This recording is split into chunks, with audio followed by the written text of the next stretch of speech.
बात की जाएगी सर, मनरेगा के आंकड़े आए हैं, वो आंकड़े जो है वो ये दिखाते हैं कि 2010-11 के और अब के जो आंकड़े हैं उसमें काफ़ी गिरावट आई है। रोज़गार के अंदर भी काफ़ी कमी आई, जबकि सोनिया गांधी कसीदे पढ़ रही हैं मनरेगा की सफलता की। क्या कहना चाहेंगे सर? इस सरकार की यूपीए 2 की जितनी भी योजनाएं रही हैं, सभी में दो बातें साधारणतः देखी गई।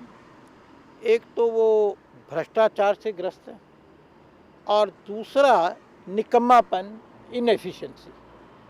तो मनरेगा भी इन दोनों का शिकार है, इसमें कोई आश्चर्य नहीं होना चाहिए। और ये कहना कि वो प्रदेश सरकारों की जिम्मेदारी है, ये कहकर केंद्रीय सरकार जो है वो अपनी जिम्मेदारी से बच रही है, क्योंकि मनरेगा का प्रारूप जो है, उसका जो फ्रेमवर्क है, वो पूरा का पूरा केंद्रीय सरकार की तरफ से बनाया गया है और उसमें कुछ मूलभूत कमियां हैं और जब तक वो कमियां रहेंगी तब तक ये भ्रष्टाचार जारी रहेगा। तो केंद्रीय सरकार को ये जो पूरी की पूरी आलोचना हुई है उसको गंभीरता से लेना चाहिए। और इतनी महंगी योजना है, कितना इस पर खर्चा होता है और वो सारा का सारा तो नहीं कह सकते, पर उसका एक बड़ा भाग भ्रष्ट नेताओं की, सरकारी अफसरों की जेबों में चला जाए तो ये तो सहन करने वाली बात नहीं है और इसका परिमार्जन होना चाहिए। सर, बात करेंगे महंगाई की सरकार की तरफ से एक के बाद एक मार पड़ रही है। रेल मंत्री संकेत दे चुके हैं अभी किराया बढ़ाने के बाद कि इस बार जो बजट आएगा उसमें भी मेरा किराया बढ़ सकता है। और क्या कहेंगे कि हर चीज़ जिस तरह से महंगी होती जा रही है, आम बजट की रेल मंत्री का अभी तक का जो भी कार्यकाल रहा है उसमें केवल किराए बढ़ाने का और यात्रियों के ऊपर अधिक से अधिक बोझ डालने का रहा है।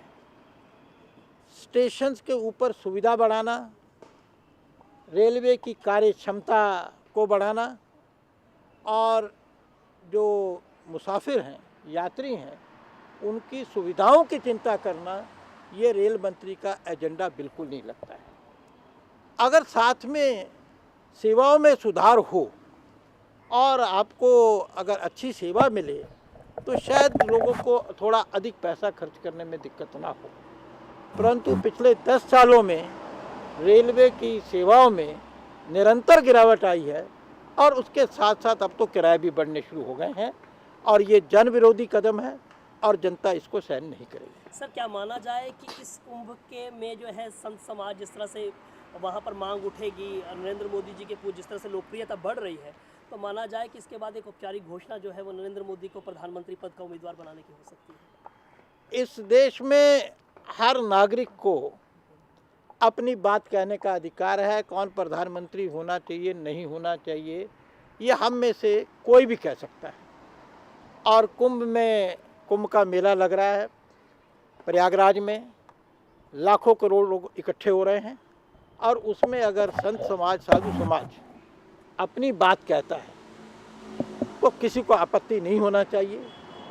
देश के प्रधानमंत्री कौन होगा ये निर्णय तो देश की जनता करेगी, इसके भी लोगों को प्रतीक्षा करेंगे। लेकिन शिवानंद तिवारी की बात करें तो उन्होंने काफ़ी इस बात पर उनका तल्ख बयान है कि अब क्या देश की राजनीति के बारे में जो है वो साधु संत जो है वो तय। जो लोग शाही इमाम, मुल्ला, मौलवियों के कहने के ऊपर राजनीति करते हैं और उनसे अपने सेकुलरवाद के प्रमाण पत्र लेते हैं, उनको साधु संतों की भूमिका के ऊपर आपत्ति करने का कोई अधिकार नहीं है। सर, क्या पार्लियामेंट्री बोर्ड के अंदर मोदी जी और शिवराज चौहान जी के शामिल होने की कुछ अटकलें इस तरह से लगाई जा रही हैं? माननीय राजनाथ जी भारतीय जनता पार्टी के नए अध्यक्ष बने हैं।